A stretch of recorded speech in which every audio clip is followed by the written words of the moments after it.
বলবেন? আচ্ছা মিমি কি সত্যি দুষ্টু কোকিল?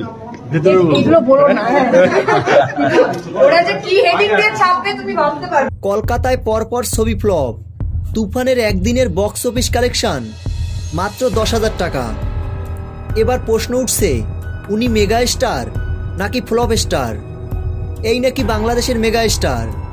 তুফান বক্স অফিসে ফ্লপ কলকাতা।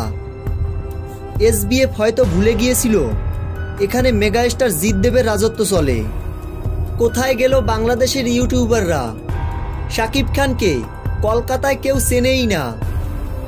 সম্প্রতি সামাজিক যোগাযোগ মাধ্যম ফেসবুকে এমনই একটি পোস্ট ভেসে বেড়াচ্ছে। তো ভিউয়ার্স, এ বিষয়ে আপনাদের কি মতামত? ভিডিও নিচে কমেন্টে জানিয়ে ফেলুন আপনাদের মূল্যবান মতামত। তুফানের সকল আপডেট ভিডিও সবার আগে পেতে আমাদের চ্যানেলটি সাবস্ক্রাইব করে আমাদের পাশে থাকুন। ধন্যবাদ।